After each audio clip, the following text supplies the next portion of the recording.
నువ్వు ఒక స్టోరీ చెప్తాను వింటావా? ఒకరోజు దేవుడితో ఒక అబ్బాయి మాట్లాడాడంట. ఏమన్నా తెలుసా? నేను ప్రతి గుడికి వచ్చాను, ప్రతిసారి నేను అడిగాను తన నాకు ఇవ్వు అని చెప్పి దేవుడితో ఒక అబ్బాయి అన్నాడంట. దానికి దేవుడు ఏం చెప్పాడు తెలుసా? చెప్పు.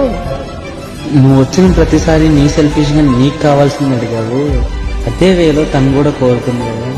తను వచ్చి తనకు కావాల్సింది ఏంటో తను అడిగింది, ఏ రోజు నిన్ను మాత్రం అడగలేదు నీకు కదంటే దేవుడు. అందుకే వాడికి కావాల్సింది దేవుడు తను చూడలేదు. ఇదంతా జరిగిన తర్వాత ఏం జరిగిందో తెలుసా? వీడికి కావాల్సిన వాళ్ళంతా వచ్చి వీడి ఇంటి దగ్గర ఏడుస్తున్నారంట.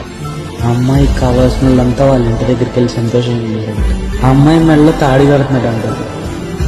వీడి మీద నీళ్లు పోతున్నారంట వీళ్ళ అమ్మ వెళ్ళినాక. ఆ అమ్మాయి ఏమో హ్యాపీ మండపం, వీడు మాత్రం వాటర్ వస్తున్నారా?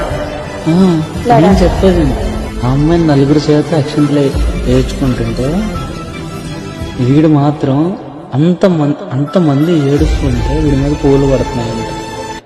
4 భుజాలు వీడిని మోస్తుంది. తను చచ్చిపోయింది కదా, ఆమె వచ్చిందా? ఆమె వచ్చిందంటే తను వేరే వాడికి హ్యాపీగా ఉంది కదా. అంటే వీడికి కావాల్సింది ఏంటో అమ్మాయి హ్యాపీగా ఉంది. తను ఉందా లేదా? ఉంది. ఆ అమ్మాయి హ్యాపీగా ఉన్న రోజు వీడు బ్రతకక్కర్లేదు ఇంకా. ఎందుకంటే వీడికి కావాల్సిన అమ్మాయి హ్యాపీనెస్, వీడు ఉన్నా లేకపోయింది.